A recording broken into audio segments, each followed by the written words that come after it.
Hi అండి. Welcome back to Priya's kitchen. ఈరోజు మన రెసిపీ వేసవి కాలంలో చల్లని ఐస్.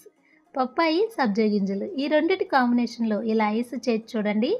5 నిమిషాల్లో ప్రిపేర్ చేసుకోవచ్చు. ఒక్కసారి చేశారంటే ఫ్యామిలీ మొత్తం తినేసేయొచ్చు.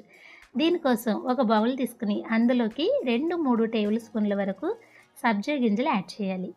ఇలా యాడ్ చేసిన తర్వాత మునిగేంత వరకు వాటర్ యాడ్ చేయాలి. తరువాత ఇవి మనం పక్కన పెట్టేసుకోవాలండి. ఇవి నానేలోపు మనం పప్పాయిని కట్ చేసుకోవచ్చు. ఇప్పుడు మనం పప్పాయిని కట్ చేద్దామండి. చూడండి కలర్ఫుల్గా ఎంత బాగుంది కదా. ఇలా కలర్ ఉన్న పప్పాయి అయితే ఐస్లో మనం ఎలాంటి కలర్ యాడ్ చేయకుండా చక్కగా ప్రిపేర్ చేసుకోవచ్చు. గింజలు మొత్తం తీసేసి ఇలా పీసెస్ కింద కట్ చేసిన తర్వాత మిక్సీ జార్లో యాడ్ చేసుకోవాలి కాబట్టి ఇంకా చిన్న చిన్న పీసెస్ కింద ఇలా కట్ చేసుకోవాలి. ఇలా కట్ చేసుకుని కింద ఉన్న తొక్క భాగాన్ని ఇలా తీసేసి సపరేట్ చేసుకోవాలి. ఇలా తీసుకున్న ఈ ముక్కల్ని ఒక మిక్సీ జార్లో యాడ్ చేసుకుని ఇందులోకి స్వీట్నెస్ కోసం నేనైతే ఇక్కడ పటికి బెల్లం యాడ్ చేస్తున్నానండి. ఈ ప్లేస్లో మీరు పంచదార కూడా యాడ్ చేసుకోవచ్చు. తర్వాత కాచి చల్లార్చిన పాలు టీ గ్లాసు యాడ్ చేసుకోవాలి. మిక్సీ జార్కి గట్టిగా మూత పెట్టేసి బాగా గ్రైండ్ చేసుకోవాలి. గ్రైండ్ చేసేటప్పుడు చూడండి ఇలా స్మూత్గా రావాలండి. క్రీమీగా ఇలా ఉండాలి.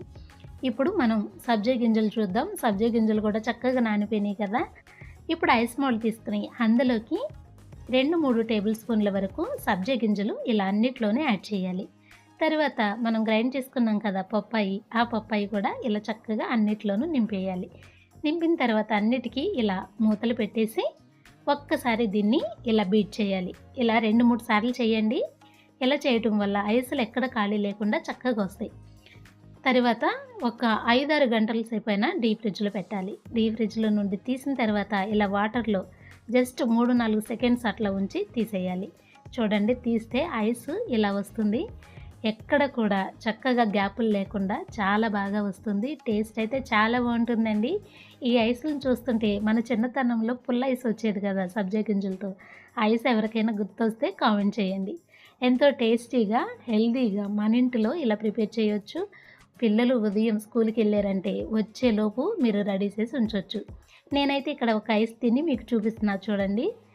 చాలా సాఫ్ట్గా స్వీట్నెస్ కానీ చక్కగా సరిపోయినాయండి అన్నీ. టేస్ట్ అయితే చాలా బాగుంది. పప్పాయి ఫ్లేవర్ చక్కగా తెలుస్తుంది. ఎంతో టేస్టీగా పప్పాయి ఫ్రూట్తో ఇలా ఐస్ చేసి మీ పిల్లలకి ఇవ్వండి. పిల్లలు కాదు పెద్దోళ్ళు కూడా చాలా ఇష్టంగా తింటారు. మన వీడియో నచ్చితే మీకు తెలిసిన వారికి షేర్ చేయండి. Thank you.